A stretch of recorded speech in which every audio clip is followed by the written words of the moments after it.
Hi there. Thanks for joining me on Rethink Real Estate for Good. I'm Eve Picker, and I'm on a mission to make real estate work for everyone. I love real estate. Real estate makes places good or bad, rich or poor, beautiful or not. In this show, I'm interviewing the disruptors, those creative thinkers and doers that are shrugging off the status quo in order to build better for everyone.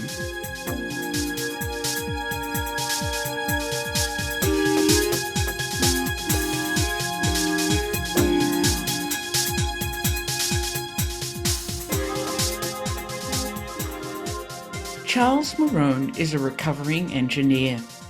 He used to build roads. Charles followed all the rules he learned while studying to become an engineer. But in 2008, well into his engineering career, he became disenchanted with the notion that more roads lead to prosperity. So Charles started blogging his thoughts.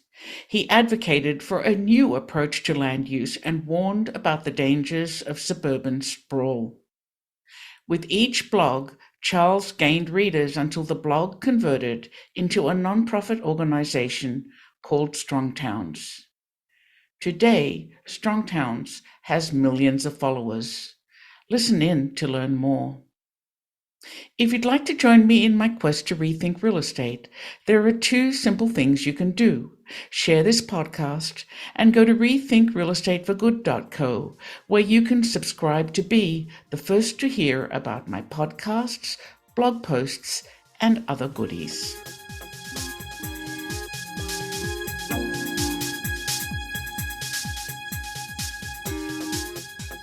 Hi, Charles. I'm really honored to have you here today. Thanks, Steve. It's so nice to chat with you. Very nice. So, you recently wrote a book called Confessions of a Recovering Engineer, Transportation for a Strong Town. That's a really tantalizing title. What's behind it?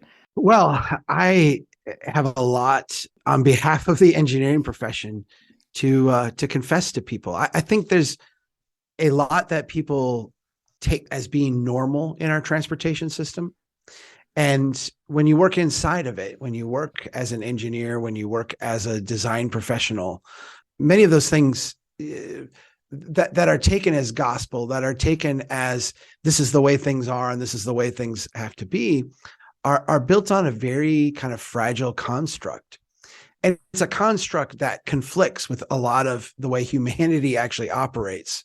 We have these books that are seen as the founding texts of our profession. We have these doctrines that are brought down from on high. And I just wanted to pull back the curtain and talk seriously about those things and make it far more accessible for people, particularly people who don't think the system is working very well. So I suppose my question is what made you think about that at all in the first place if you were trained just like all other civil engineers in your profession? It's a fair question. I'm not a very good engineer, is the way I put it. I think a good engineer is someone who colors within the lines. Embraces it. Yeah, follows the rules. I got a civil engineering degree and then worked as an engineer, got my license. But then I went back to graduate school and got a planning degree, a degree in urban planning. And it's interesting because I have only met one other person who holds the same two degrees, yet I'm sure there are more, but I've only met one.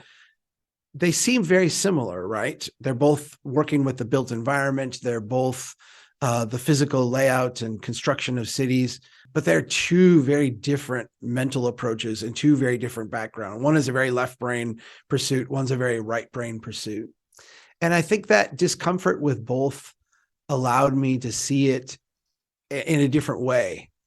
And so I've acknowledged I'm not a very good engineer. I'm not a very good planner, but I am a really good Strong Towns advocate, which kind of tries to understand and reconcile some of the things that conflict between both of those pursuits. So then you gave up this job and you created a nonprofit, Strong Towns, eventually. What is Strong Towns? Well, giving up the job was part of figuring that out, right? I started to write a blog And it was an evenings and weekends kind of pursuit. I was interested in figuring out why our cities were going broke, why the cities that I was working with, which were all very fast growing, had some degree of affluence, although a lot of them were very small and very poor. But they were all investing in growth in a certain way. And it was very obvious to me that this was not leading to success. And so I started a blog way back in 2008 to explore that. Like, why is that? And, because you do writing as well. When you write, it forces you to think through ideas in ways that, just talking about them or just experiencing them doesn't. Yeah. And so 3 days a week, I would write about these issues. And out of that came this kind of body of insight that some friends of mine said, we need to start a nonprofit over. And my first thing was like, no, I don't want to do that. And they're like, no, we insist. And they actually filled the paperwork out and got it going. And all of a sudden we had a 501c3, and then a foundation gave us a grant, and been trying to figure out how best to infect the world with a new set of ideas ever since. And that's really what Strong Towns is. Strong Towns is about sharing this message. Here's how we build cities that are financially strong and resilient. Here's how we build places that are prosperous, and places where people can, through their own efforts, working together with others, make their community a better place to live and a better place to pass on to the next generation. So how many followers do you have today? How has that grown? It depends on how we measure it. Yes. I remember in the very early days when I would have, 20 readers in a month, and I'd say, oh my gosh, that's incredible. We had 2.5 unique viewers of our content last year. So it's grown quite a bit. Strong Towns has, I think, 4,200 members, which are people who have donated to our 501c3 in the last 12 months. And that also is trending upward.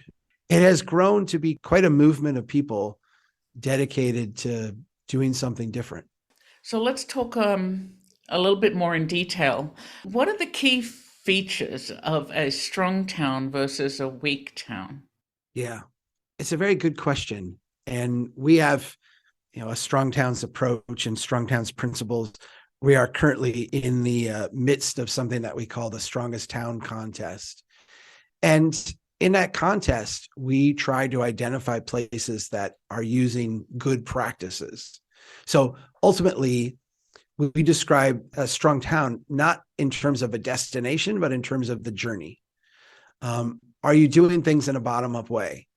Are you attentive and attuned and sensitive to the struggles of people in a neighborhood, as opposed to the cash that you can get from this program, that program, or this developer? Are you building things at a human scale, as opposed to orienting your neighborhoods around the automobile? Are you taking incremental steps to try to learn and figure things out, or are you doing kind of these big Hail Mary transformative projects? So for us, Strong Towns is about a frame of mind. I like to use the analogy, it's a lot like diet and exercise for a city. How do we have good practices, good approaches, good discipline about how we go about things? And then we celebrate that because the results are there. The results pay off. So, let's talk about practices. I'm just wondering what position you take on key issues, just to spell it out Yeah. for our listeners. So what about zoning and density? What makes a strong town? I always like the density question. When it comes to zoning and it comes to density, I think we recognize a couple things. First, if we look at traditional development patterns, the pattern of development we had really before the Great Depression, and even going back a little bit further than that, it was organic. And in being organic, it did not have anything like the regulatory framework we had today. That is almost like a libertarian ideal of what a city is. I've been fortunate enough to spend a lot of time in Italy. I think you can think of like the Italian hill town is such a beautiful, wonderful place to be, built completely without regulation. We recognize, though, that today the body of knowledge that created that is in a sense absent. All of the incentives, all of the cultural understandings, not to mention the trades understandings of how to build places like that. And so zoning becomes this like essential thing we need to make our cities work. And we spent a lot of time on how do we make zoning codes better, less responsive to, again, the cookie cutter exercise of repeating the same development pattern over and over. And instead, the very kind of humble and urgent exercise of making sure that the things we build connect with and respect neighborhoods and the adjacent buildings and all that. If we take the next step to density, then we actually are not anti-density, very pro kind of density as an outcome, but we tend to struggle with density as a metric. I see a lot of planners who obsess over density and they build really horrible places. What we talk about is neighborhoods maturing over time. Every neighborhood should be allowed to evolve and mature and thicken up. And the goal of a good street, the goal of a good zoning code, the goal of a city regulatory process should be to assist every neighborhood in reaching its next level of maturity. So if you are a toddler neighborhood of single family homes, the expectation should be, how do you become an adolescent neighborhood of duplexes? And if you're an adolescent neighborhood of duplexes, how do we get you into something that would be more intense, 2-3 story buildings, densities of multiple units per lot? How do we get you to that next stage of success? That kind of mimics the development patterns of the past that were so successful. It also tends to harmonize a little bit some of the tensions across neighborhoods that make us resist growth. And I think it's a more kind of realistic and reality-based way to experience prosperity, as opposed to neighborhoods that are stagnant and designed to never change. So I'm gonna go back to something you said, which I think Yeah. maybe a lot of people don't agree with, and that how do you move a single family neighborhood to the next level of success, which is duplexes? And I'm pretty sure that there's a lot of people in this country who don't see that as a successful move. Why is it important? Yeah. There are a lot of people who don't see that as success. I respect that and understand that, but I wholeheartedly disagree. The marketing brochure of the post-World War II pattern of development is stagnation and eternal prosperity. The idea is that if we go out and build the perfect neighborhood and we plan it just right and we zone it just right and we build the homes in a certain way, and then we come in with this regulatory overlay after it that makes it stagnate in place, that we will somehow be able to not only achieve prosperity, but sustain prosperity. And the reality is anybody can go look at 1950s and 1960s neighborhoods and observe that for almost all of it, that is not the case. Suburbia, post-war development, has a natural life cycle to it.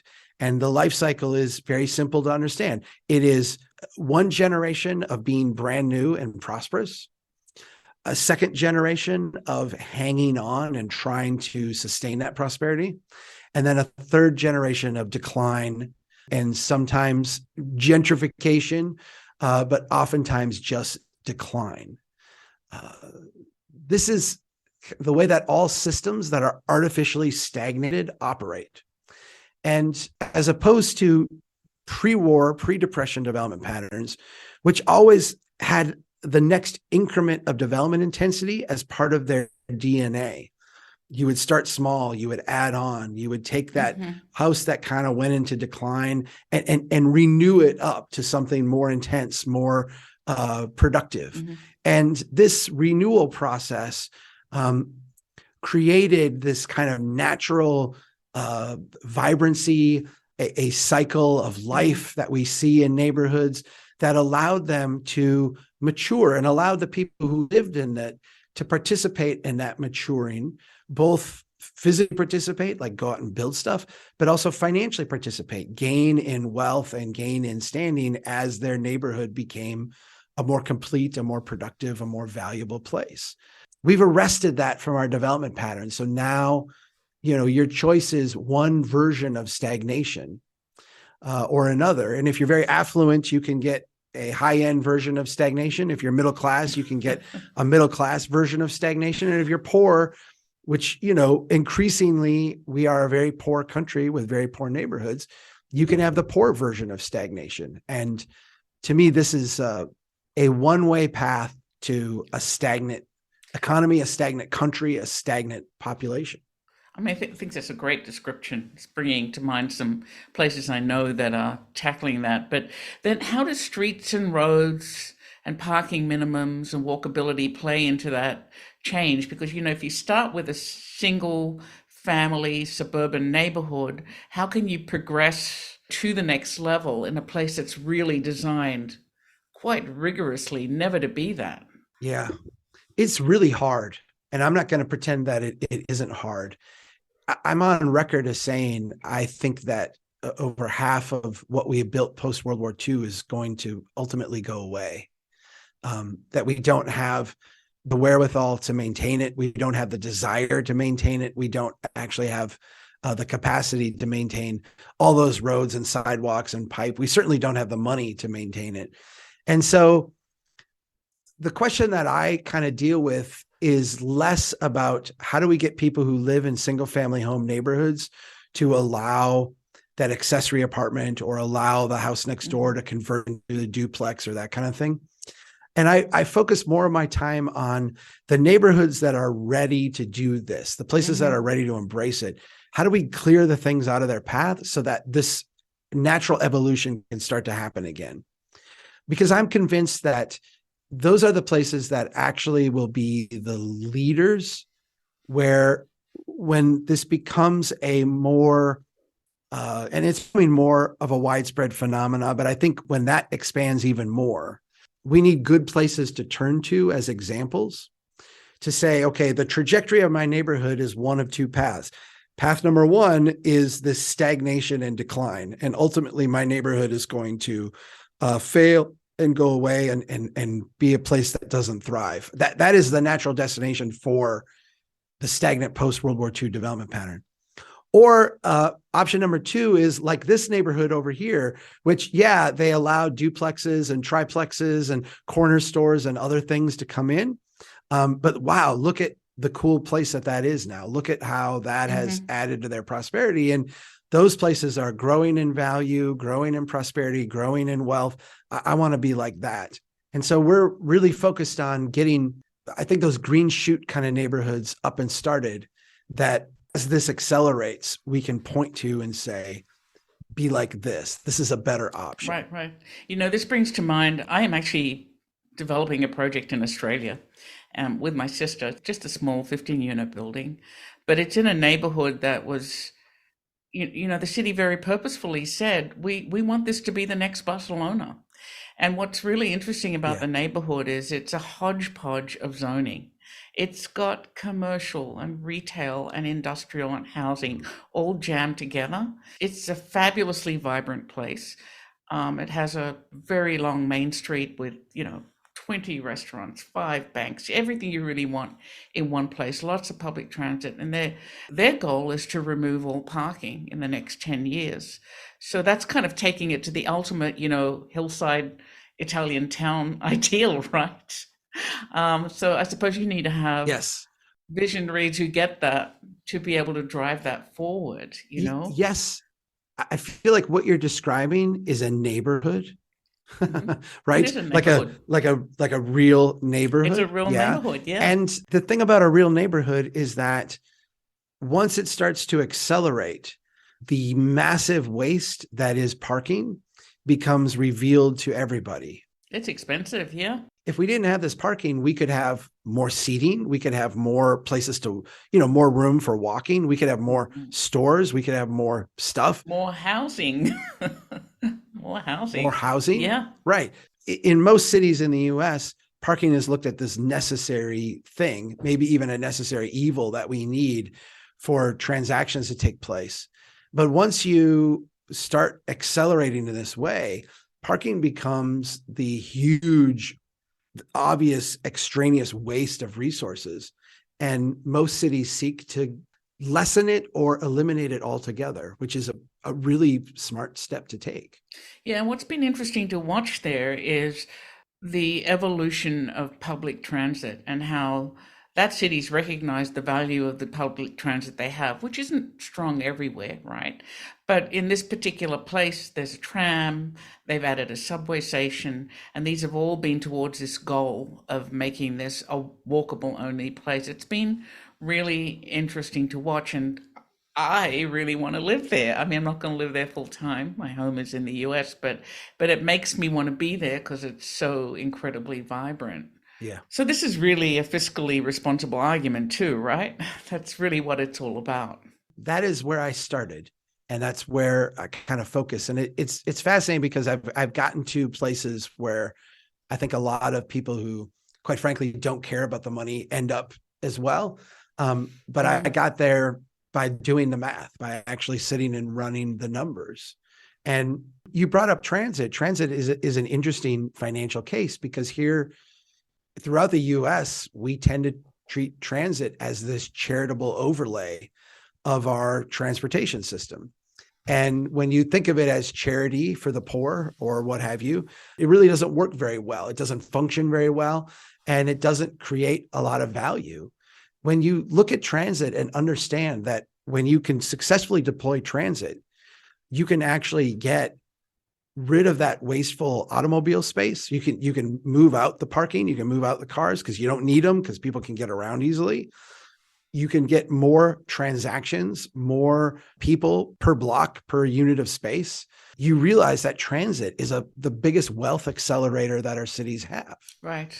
And I think we can embrace that as a financial reality, while also embracing some of the other things that we value about transit in terms of being able to help people and being able to, create better places for people to live and places where people who can't afford an automobile can also utilize it and be very successful with that. I'm going to ask a question I normally don't ask, but I'm going to bring politics into this. You're a Republican and I'm a Democrat. And why should we both believe in strong towns? I know we do, but why should we? It's a good question because I know there'll be people who will react to that strongly. I'm sure. In Minnesota, we have the caucus system. So for our primaries, you have to identify a party and go and sit in a room with a bunch of other people and talk about policy. And for many years, I caucused with the Republican Party. I haven't caucused with the Republicans since about 2012, which is neither here nor there. I don't generally vote Democrat. I've voted a lot of independent and third party the last maybe decade. But I'm certainly more conservative than I am progressive. So it's a very fair insight. Right. I really meant it as you generally. Yeah. I mean, Yeah. No, totally get it. I hope it didn't make you feel uncomfortable. No, not at all. I Not generally at all. vote Democrat, but from time to time I'm really annoyed with them. So so I think we're all on that page, right? Yeah, no, we're on the same page. Yeah, I voted for way more Republicans in my life, but the Republican Party, we're in a very interesting, strange political time, right? Very strange, yes. Okay, let's just say, why should everyone believe in strong towns? Yeah, let me answer your specific question because I think it's very good. Because I do think Republicans should be about cities, right? And Republicans tend to not be about cities. Republicans seem to be anti-city, right? If we go through the things that make me personally a conservative, and let's traditionally look at things like fiscal prudence, responsible government, family values, community. These are all things that require a community. They require people working together. They require people living in spaces together. And when we step back and analyze that and look at that, about the most dysfunctional way you can arrange people on a landscape, financially, community-wise, working together, family values, prudence, all these things disappear the more dissipated we become, the more kind of separated from each other physically, which is what the marketing brochure of suburban America is, the more we actually undermine those values. And I will throw a bone to the progressives, because I've learned to really appreciate and value, if not the means, at least the intentions of some of my progressive friends. I think if we, look at the suburbs, we recognize that these are largely places that through zoning, through our way of assembling them, through our way of investing in them, have segregated themselves by class at the very least. And to a degree that is almost pathological.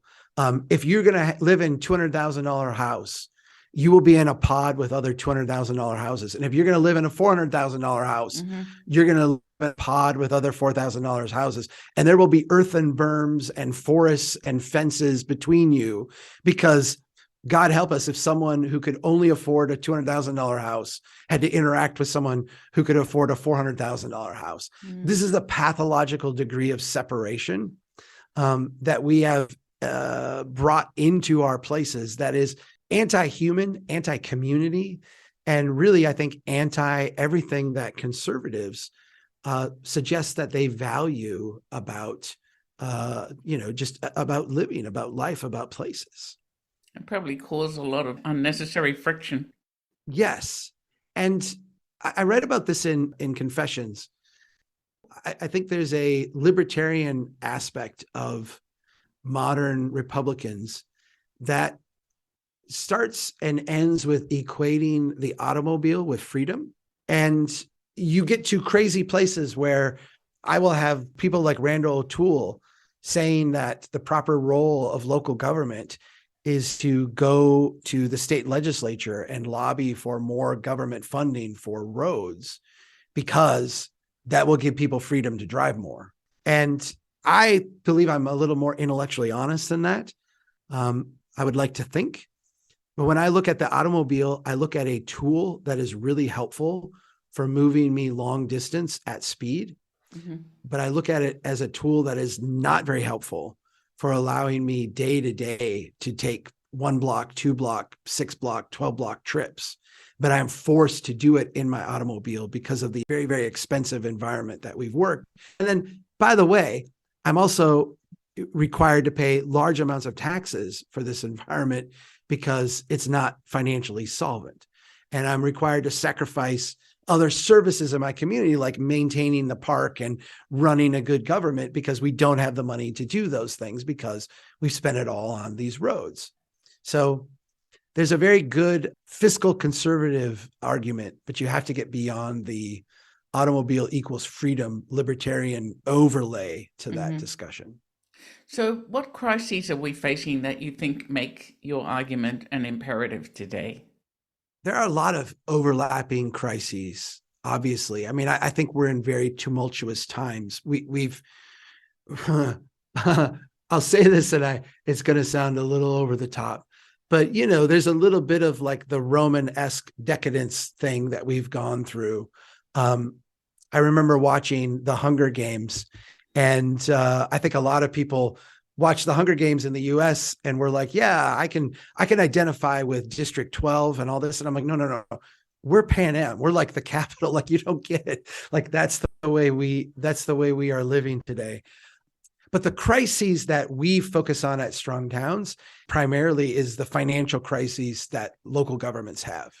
Local governments are broke. If you go to any city across the country that is mature, so not a suburb in their first or second life cycle, but any place that has gone through that illusion of wealth phase of this development pattern, what you'll find is that they have really high taxes, they have high levels of debt, they have enormous backlogs of infrastructure maintenance that they cannot fund, and they are, in all intents and purposes, a ward of the state, unable to provide reliably their basic services.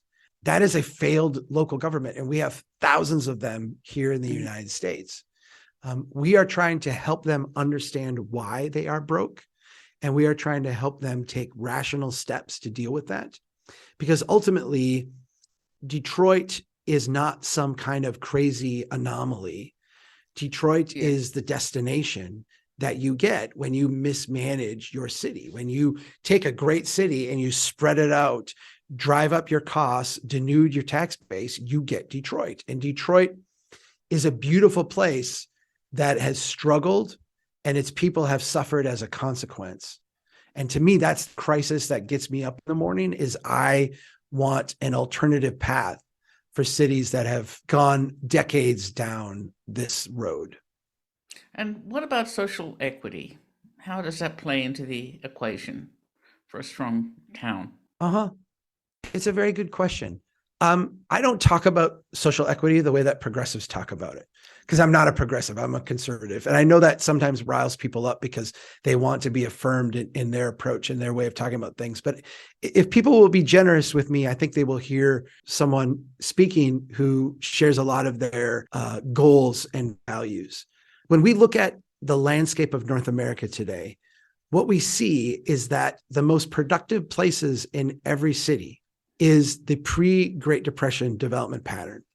If we just look at cities through a financial lens, what we see is that those neighborhoods that were built before the 1930s, the walkable, kind of mixed use, gridded neighborhoods around neighborhood cores or a downtown, those are the places that financially are the most successful in every city. And here's the key insight to this. They're the most successful, even when they are occupied by the poorest people in the community. And often that is the case. I mean, you have fast growing cities where these neighborhoods have gentrified, but the vast majority of US cities, the poorest people in the city live in the old neighborhoods. Mm-hmm. And those people are subsidizing through their taxes that they pay, through the rent that they pay, that their landlord pays the taxes. They are subsidizing the new affluent development that is being built out on the edge. And so once we recognize that is where our repository of wealth is, it is a massive injustice for us to not only ask these people living in these struggling neighborhoods to pay for a luxury that other people are unwilling to pay for in their own neighborhoods, but that we are devaluing and not providing the level of service and support that is commensurate with not only just being a human being. I mean, I think we can make that argument, and I would be willing to go there. But my gosh, with the level of commitment and the level of contribution that they're making to the city. My office is in a very poor neighborhood. It's adjacent to the neighborhood that I live, which is not a very poor neighborhood, but is on the edge of that. This neighborhood here is subsidizing the wealthy people who live on the edge of town, on the lakes, and on the lake. There is no reason that this neighborhood should ever want for broken and cracked sidewalks, for a rundown park, or any of those things. Yet we are required to live with all of that while our city invests millions of dollars out on the edge. It's an injustice combined with a ludicrously dumb financial approach for the community. And it's that intersection that I think can bring us together, right? So I have to disagree on one thing. I think you are mislabeling yourself. Please. That is a very progressive point of view. um, well, it's the same point of view I hold. I mean, I think these labels are kind of ludicrous. And it's a very pragmatic way to approach it, but it comes to the same conclusion, right? Here's where I feel that you and I overlap, Eve. And it's where I find a lot of people politically who identify from a top-down way in different factions overlap. You're a very bottom-up thinker. I'm a very bottom-up thinker. And when you are very bottom-up, what you recognize is that cities need people who are sensitive to conservative things, and they need people who are sensitive to progressive things, and they need those people to work together in a place. And that is how cities have always been throughout all of human history. It's the top down where we get divided and where we struggle and where we kind of lose each other. Right. And so I try to avoid all those top-down conversations because I don't find them to be very helpful. No, I agree. And I think political divide really for me comes around some very emotional and personal issues, not necessarily these ones. So at least Yeah. for me, that's true. So I think we agree on all on all of this. And in fact, I live in downtown Pittsburgh, and my view out the front door is often a homeless person. And I feel very uncomfortable in places where people are segregated into one class. I don't know why I feel that discomfort, but I like and need to be where, the whole of mankind is. Because that for me is reality. So everyone has a different way they want to live their life, I suppose. I think the idea of discomfort is an interesting one, right? Because what I hear you saying is that I feel discomfort perceiving this in this way. I'm going to give some validation to that because I think that as humans, we are wired to, for example, find nature to be beautiful, right? In many ways. But nature is nothing but organic chaos. It's violent. It is. It is. Yeah. But the beauty emerges from that. And what we try to do as humans is create and impose a certain order on the chaos. And what happens is that you don't get the emergent beauty then. So we can look at a city like Charleston, and we can go to the old core of Charleston or Pittsburgh, where you live, which has beautiful pre-1930s neighborhoods. I mean, just gorgeous places. Gorgeous, and the architecture in downtown is spectacular. Beautiful. Spectacular. Yeah. We can go to these places and we can see that what emerged from that messiness and chaos was something very beautiful. And it feels almost natural and organic the way that a forest does, because it did emerge in this way. But then we can go to a different neighborhood that was built in the 80s or 90s or in the last couple decades. And we see something that is very orderly and is very clean, but almost like orderly clean in a hospital kind of way, right? Like everything has its place, everything's been taken care of, but it doesn't feel natural. It feels unnatural. And for people who are sensitive to this, it actually is very disorienting. It's right? very disorienting.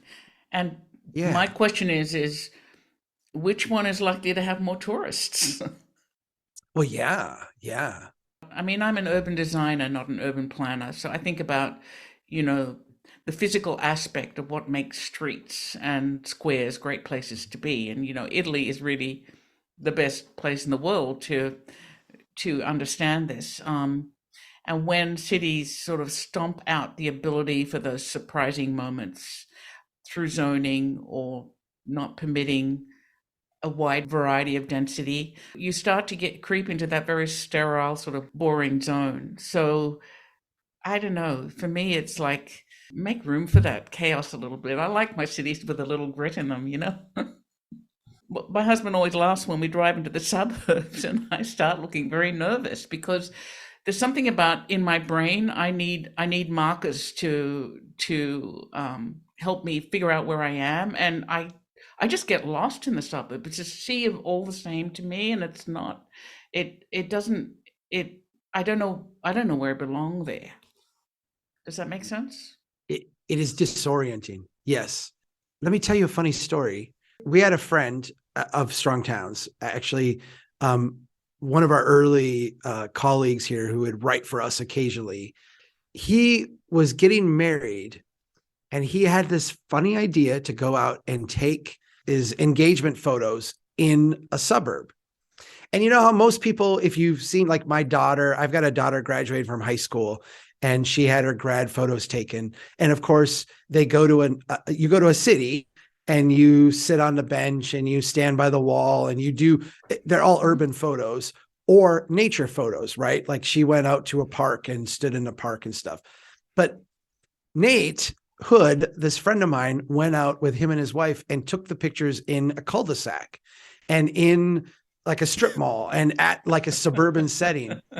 And it was so, the thing about it is the concept was funny, right? But the photos themselves were so weird because people don't pose in these environments. That they're not appealing to look at. They're not appealing to be in. Mm-hmm. You looked at them and it didn't feel comfortable or safe. You got this very, it was that the abstract, right? It was you felt a level of discomfort looking at these photos, even though it was two very attractive people, all dressed up, very nice, posing very nice. They were in a landscape that was very anti-human, which is what a suburb is. It's very car-oriented, anti-human. And so they looked ridiculously out of place. Yes. And it was Very stunning. I mean, it was visually stunning to see. interesting. Interesting. So, do you live in a strong town? Like, what are the features of your hometown that you love, and what would you fix if you could? I would fix a lot of things if I could. I am blessed with living in a city where my great great grandparents lived. In fact, I grew up on the family farm that was homesteaded by my great great grandparents, and I live in the city now, near where I used to walk from school to have lunch with my grandmother when I was a little kid. I take the dog for walks, and we go past the cemetery where my many ancestors are buried.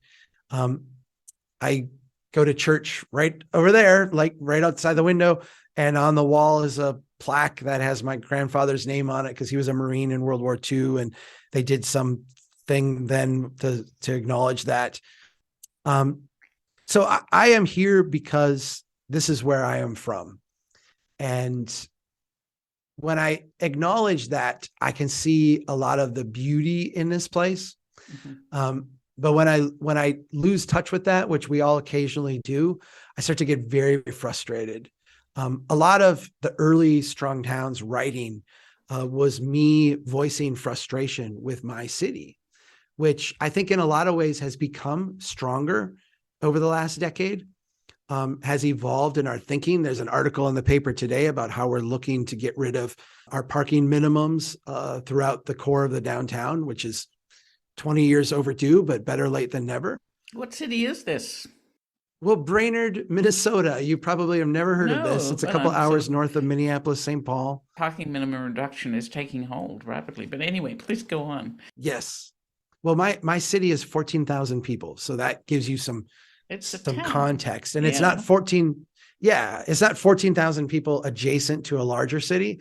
It's 14,000 people 2 hours away from Minneapolis. So Oh, wow. we're a long way away. Yeah. Yes. But you know, I have found a lot of beauty here in working with my neighbors and in doing things that are very strong towns. This summer we have a park, a small little neighborhood park that's kind of been neglected and overlooked.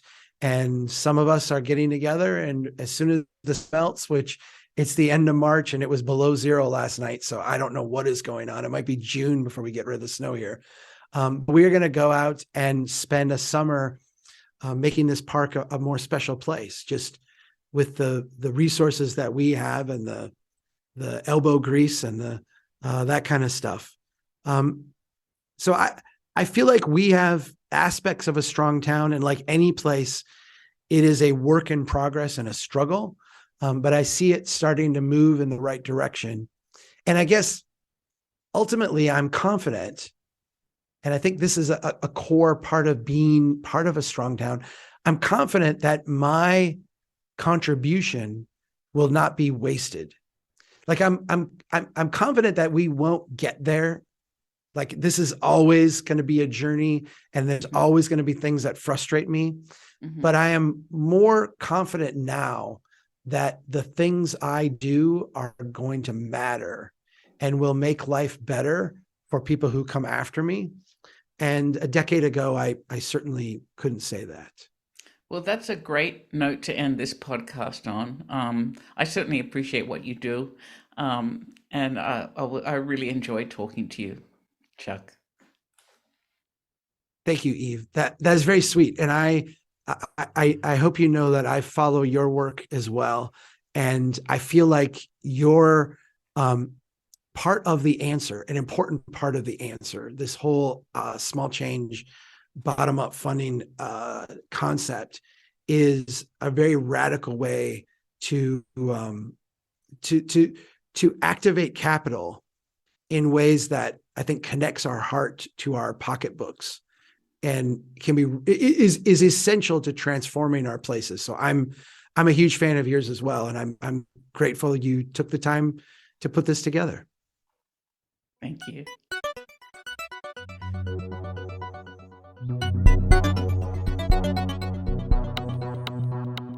I hope you enjoyed today's guest and our deep dive. You can find out more about this episode or others you might have missed on the show notes page at rethinkrealestateforgood.co. There's lots to listen to there. Please support this podcast and all of the great work my guests do by sharing it with others, posting about it on social media, or leaving a rating and a review. To catch all the latest from me, you can follow me on LinkedIn. Even better, if you're ready to dabble in some impact investing, head on over to smallchange.co, where I spend most of my time.